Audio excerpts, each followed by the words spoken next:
Bueno, hola a todos. Reciban un saludo cordial por parte de nuestro equipo de trabajo.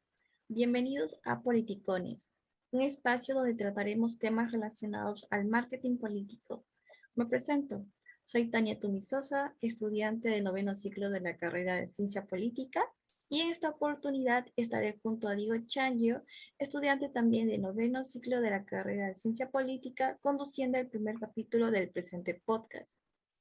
Muy buenos días, compañeros. Como dijo Tania, los estaré acompañando para hablar sobre este tema tan interesante, pero primero hay que arrancar por el bloque de noticias. Como bloque uno, en las noticias vamos a tener que el exministro Juan Silva es incluido en programa de recompensas y piden 50.000 soles por su paradero.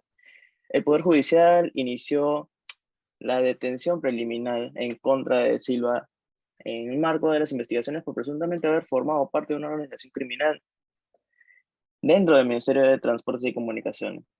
La publicación del programa de recompensas detalla que Silva es investigado por el supuesto delito de organización criminal y que actualmente está prófugo, y además el Poder Judicial dictó detención preliminar contra Silva en el marco de las investigaciones por supuestamente haber formado parte de una organización criminal dentro del sector. Como segunda noticia, tenemos que Argelia adopta las primeras represalias económicas y congela el comercio exterior con España. A última hora de este miércoles, Argelia ha sumado una nueva reacción de alcance a la suspensión del Tratado de Amistad, Buena Vecindad y Cooperación suscrito entre ambos países hace 2 décadas. Una respuesta ahora en clave económica, Argelia ha dado orden de congelar las exportaciones e importaciones con España en plena crisis diplomática por el histórico cambio de posición del gobierno español en el contencioso del Sáhara Occidental. Es una nota enviada este miércoles a todas las entidades bancarias del país árabe. La Asociación de Bancos y Entidades Financieras de Argelia, ABEF, ha anunciado la congelación de las domiciliaciones bancarias de las operaciones de comercio exterior de productos y servicios con origen y destino en España a partir de mañana, bueno, a partir del jueves 9 de junio. La asociación, exige en la misiva que se adopten todas las disposiciones necesarias para una aplicación estricta de esta medida. Y ahora vamos con la tercera noticia, que es el 13 de junio. Como todos sabemos, el 13 de junio va a jugar Perú contra Australia. Todos vamos a estar muy atentos a ese partido, obviamente, porque es muy determinante para poder ir al Mundial de Qatar. Pero además recordemos que Pedro Castillo tiene una citación en la Fiscalía de la Nación, ya que el fiscal de la Nación, Pedro Sánchez, citó para este lunes 13 de junio al presidente de la República para que responda a las preguntas de la autoridad en calidad de investigado por el caso del puente Tarata 2. La decisión del titular del Ministerio Público implica que por primera vez en la historia de un país, un jefe de Estado sea investigado durante su mandato por presuntos delitos cometidos en el ejercicio de su poder. De acuerdo con la hipótesis del Ministerio Público, el presidente Castillo encabezaría una presunta organización criminal enquistada en el Ministerio de Transportes y Comunicaciones. Y recordemos que anteriormente ya hemos hablado del exministro Juan Silva, que igualmente se encuentra prófugo y hay una recompensa para dar con el paradero de esta persona, ¿no? Entonces, en complicidad de esta persona, eh, así como con empresarios y terceros, han tratado de favorecer justamente al consorcio Puente Taratados 3 y a otras compañías en proceso de licitación pública. Es por eso que Castillo se encuentra investigado por los supuestos delitos de organización criminal, tráfico de influencias y colusión agravada. Continuando dentro del podcast, como segundo bloque tenemos el análisis del panorama electoral. Y empezaremos con el panorama político. Dice, los últimos 5 congresistas en renunciar al grupo parlamentario de Perú Libre conformarán la bancada Perú Bicentenario. Bueno, se trata de los legisladores Elias Varas, Jorge Martí Corena, Jorge Coaila, Víctor Cutipa y José Balcazar, último en abandonar el bloque de lápiz. Este grupo parlamentario Promoverá el cambio de la constitución política, la soberanía alimentaria, la lucha contra la corrupción y el acuerdo por la gobernabilidad y la democracia. Mediante la revisión de contratos, la reactivación económica, el pago de impuestos de los que más ganan y la garantía del derecho a la educación pública y salud gratuita. Y dentro del campo económico, para la Unión de Gremios del Perú, hay una serie de factores que influyen en la pérdida de competitividad, como los altos costos de los contenedores. Recordemos que hay una crisis actualmente de los contenedores, materia prima y fertilizantes. Dicha situación es muy difícil en algunos mercados internacionales, ya que la suma de la inestabilidad política interna que frenan las inversiones y demora la toma de decisiones de los agentes económicos afectan gravemente a la generación de unos nuevos puestos de trabajo. Dentro del panorama social, el presidente Pedro Castillo es desaprobado por el 71.4% de la población peruana a 10 meses del inicio de su gobierno y es aprobado por un 20.7% según la última encuesta realizada por la Compañía Peruana de Estudios de Mercado y Opinión Pública. Por otro lado, entre los que desaprueban al presidente, un 47.9% indicó que lo hace por su falta de capacidad para gobernar, mientras que un 14.4% dijo porque está afectando a la economía del país y se ha incrementado la pobreza. Un 14.3% mencionó que rechaza la gestión de Pedro Castillo porque ha fallado a su palabra y otro 5.5% dijo que lo desaprueba porque es corrupto o porque está rodeado de corrupción. Por otro lado, la opinión de los encuestados es muy negativa respecto al comportamiento de las bancadas políticas en el Congreso, de las cuales superan el 65% de desaprobación. También tenemos que la bancada de Perú Libre, partido que llevó a Pedro Castillo al gobierno, es desaprobado por el 79.3% de los encuestados. También son desaprobados Juntos por el Perú, 70.9%, Acción Popular con un 69.6%, Renovación Popular con 69.9%, Podemos Perú con 67.7% y Somos Perú 66.3% y por último Avanza País con un 66.1%.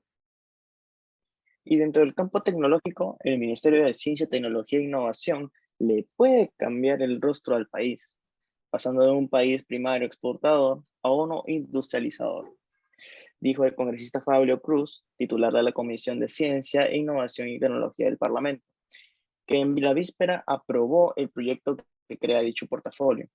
Según explicó el congresista, el nuevo ministerio no generará más burocracia, sino que se creará sobre la base burocrática de la CONCITEC, respetando el régimen laboral y pensionario. Además, dicho congresista detalló que el nuevo ministerio regulará todo el tema de ciencia, innovación y tecnología, ya que lo integrará al sector empresarial, a los campos científicos que se proyectan crear y a los institutos peruanos de investigación y a las universidades, y también en otros sectores.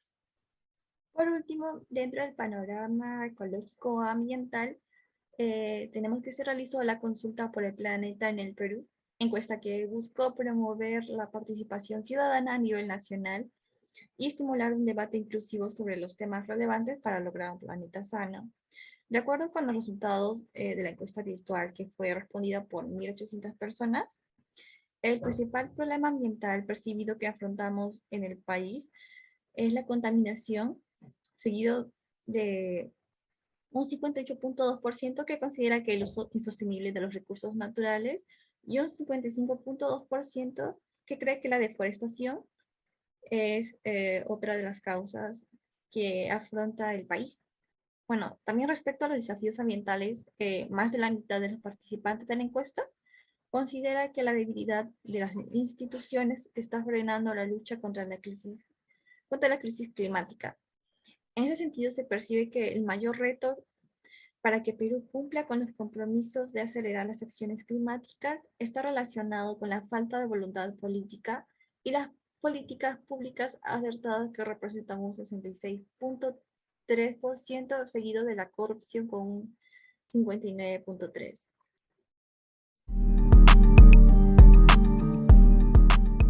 la sección de entrevistas, tenemos el agrado de presentar a Estefanía Herrera, quien es politóloga y creadora de contenidos digitales.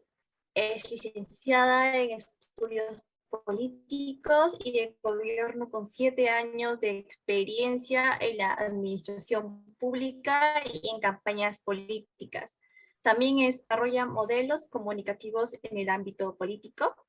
Es estratega, community manager y content manager en campañas políticas en distintos países de Latinoamérica en la consultora Politólogos Digitales. Además, forma equipos interdisciplinarios de gestión pública y consultora miembro de la ICODI, Asociación Internacional de Consultores. Gracias por aceptar la invitación a esta entrevista. Gracias, Tania, y gracias a Diego por invitarme. Es para mí todo un gusto. Además es que estamos rompiendo barreras y fronteras. Como bien mencionas, soy de Venezuela y encantada de poder aportar en ese trabajo que están realizando ustedes desde universidades, que es muy importante. Bueno, nuestra primera pregunta va más enfocada a las campañas políticas que se vienen efectuando actualmente en toda Latinoamérica. Como sabemos, hace poco hubo una campaña electoral en Colombia y continuamente hay campañas en Latinoamérica. Entonces, ¿cuál cree usted que ha sido la tendencia o teorías que se han establecido en las últimas campañas? Lo digital está totalmente visible. Venimos de pasar un proceso de pandemia en la cual lo primero era el tema de los recorridos, estar con las personas, estar cercano, llevar tu mensaje puerta a puerta. Esto se vio limitado y es cuando surge o se refuerza la importancia de hacer la campaña política digital o tener esa comunicación. Y es ahí en donde entramos en esta nueva, digamos, oleada, los politólogos, consultores o aquellos que nos dedicamos a este gremio a reforzar nuestra estrategia. Porque ahora el reto sería cómo nosotros realmente logramos impactar o cómo llegamos de manera efectiva con nuestro mensaje a través de las redes sociales. Y eso pasa por algunas brechas como en donde no hay acceso al internet, en donde hay desconocimiento de cómo se manejan las redes sociales, cómo le llego yo a ese ciudadano. Entonces ahí como que empieza ese reto, tanto como para los políticos como para nosotros, que debemos elaborar estrategias para que nuestro mensaje llegue de manera efectiva. Ahora, continuando con la segunda pregunta relacionada al futuro del marketing, bueno, desde su perspectiva, ¿cuál cree que sea el futuro del marketing en Latinoamérica? Como decía hace un momento, en esta etapa ya sabemos que la importancia que tienen las redes sociales sigue recobrando fuerza. O sea, sí o sí, una campaña puede no estar, digamos, antes se podía prescindir de una u otra forma de las redes, ahora no, ahora es necesario todas. De hecho, veamos cómo las campañas de aire, que es dedicada a los medios de comunicación, no está teniendo tanto impacto. Ahora es como se fusiona todo, o sea, lo que hacemos en los medios de comunicación, lo que hacemos en las redes sociales y lo que hacemos en nuestros recorridos, en las campañas de tierra, todo debe estar como en un ecosistema en el cual yo debo reflejar todo. ¿Qué quiero decir con esto? Que yo elaboro mi plan o mi estrategia de campaña en la cual yo voy a ir a tal y cual espacio, voy a llevar mi propuesta y esta a su vez tengo que ir también a visibilizarme en los medios de comunicación, tener una comunicación con estas personas y la gente que acude a esos medios para estar informados, y a la vez tengo que esto repetirlo en redes sociales. El gran reto también allí es cómo lo hago y no ser repetitivo, cómo yo me diferencio. Por ejemplo, cómo el político puede transmitir un mensaje a la juventud. Entonces ahí también cómo ver las fortalezas que nos han permitido, entre ellas, siempre lo he comentado, que las redes sociales nos permiten algo importantísimo, llegar a donde no puedo ir porque tengo una agenda muy ocupada y entonces no puedo visitar tal localidad. Entonces nosotros, si creamos canales efectivos, estamos llegando allí. De igual forma, nosotros estamos modificando, veamos cómo ahora los programas o esto donde tú te veías en la televisión, también está la televisión digital. Entonces vemos ahí cómo se van fusionando y entonces está teniendo esto. ¿Va a estar permanentemente? Sí. ¿Hay que irlo perfeccionando? Sí. Ir viendo que cada red social va teniendo una modificación, el algoritmo, qué es lo que va presentando. Por ejemplo, retomando el ejemplo de TikTok, antes decía que era como para los jóvenes, pero ya vemos que no. Vemos cómo está siendo un espacio en donde personas que son de la generación Z están también allí, estamos creando contenido de valor y estamos llegando a esa población que, bien, está utilizando esta red social por entretenimiento, pero también para llevar un mensaje político. Twitter también era como usada una red social solamente para denuncias, ¿no? Entonces ya ahorita también la población joven, el ciudadano está haciendo allí, tomando ese espacio y es importante. Entonces creo que por allí va más o menos la intención. Resulta bastante interesante saber el cómo se expresa las personas en redes sociales. Entonces nosotros a partir de esa experiencia, nosotros podemos elaborar un plan para que el candidato llegue más a las personas que están usando justamente la red social. Y ahí también se puede impartir bastante lo que es el liderazgo del político. Entonces, ¿usted cuál cree que es el liderazgo político que más influye en la población para que las personas voten por ese candidato? O en todo caso, ¿cuál es el liderazgo que podríamos utilizar en Latinoamérica que sea de ejemplo para otros países? Si hablamos en el contexto del marketing político, el candidato que escucha, el candidato que escucha, el candidato que comunica. Tenemos diversos ejemplos como el presidente de México, que tiene allí una polarización, pero es un comunicador. También siempre cito a el Bukele, porque él, a pesar de todo, está generando controversia, pero está comunicando. Y algo que me llamaba muchísimo la atención, que a diferencia de algunos gobernantes, él se toma el tiempo cuando toma una medida de decir el por qué y lo explica de una manera que la población lo entiende.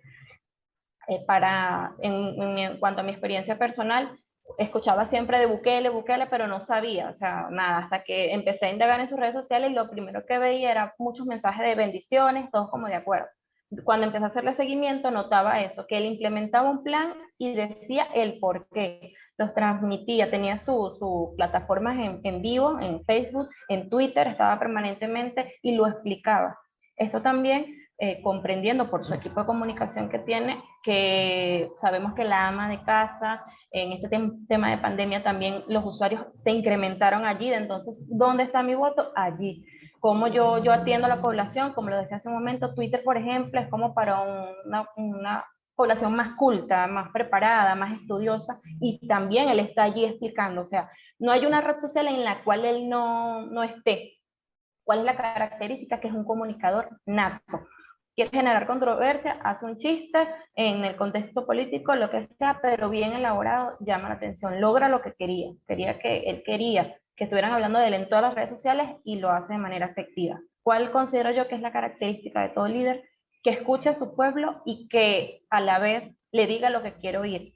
Como siempre también cito este ejemplo, no es que nosotros vamos a complacer a todo el mundo cuando estamos elaborando una propuesta de campaña, pero también es importante saber qué es lo que te está diciendo la población. La gente valora muchísimo que lo escuches y que si te está haciendo una denuncia o algo, se le dé cartas en el asunto. De hecho, particularmente en Venezuela, y creo que en varios países de Latinoamérica, si lo han notado, si ustedes quieren que algo sea atendido por mala administración pública, algo o alguna denuncia importante, van a Twitter, posicionan eso y ahí es donde está. Entonces, se dan cuenta o los mandatarios se dan cuenta que sí es importante. Aquí pasa muchísimo, sobre todo con el tema de seguridad, y pasaba algo como que si quieres que te den respuesta a algo, conviértelo en tendencia.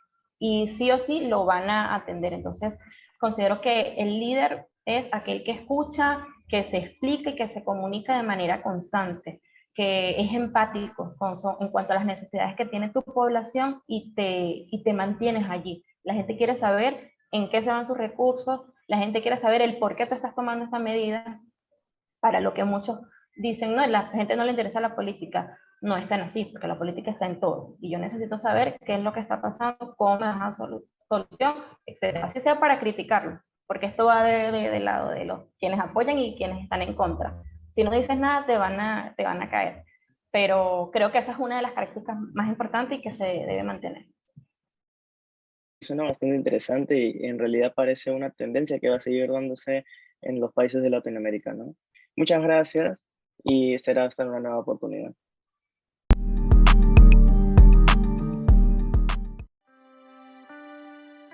Marketing político plantea distintos retos tanto en periodos de campaña electoral como durante el desarrollo de la legislatura. Por eso es importante analizar la importancia del marketing político, todo lo que engloba y las claves para aplicarlo de forma exitosa. Además, el marketing político continúa su evolución. Cada vez se desarrollan más softwares que facilitan la gestión y manejo de campañas de forma precisa. Por otro lado, el liderazgo político es la base fundamental para la creación de instituciones políticas de trascendencia en el tiempo, dado que van a permitir la inducción de la población juvenil a sus bases, que serán los semilleros para las próximas generaciones, adoptando así una filosofía única y realista. Y es muy cierto porque el marketing político actualmente se encuentra en crecimiento, no solo tanto en el campo académico, sino en el campo laboral, ya que poco a poco vemos que el marketing político es muy importante e interesante para investigar, para el candidato como para las personas. Es así que cerramos este podcast Politicones, nuestra primera edición. Muchísimas gracias por tomarnos nuestra atención y será hasta una próxima entrega. Muchas gracias.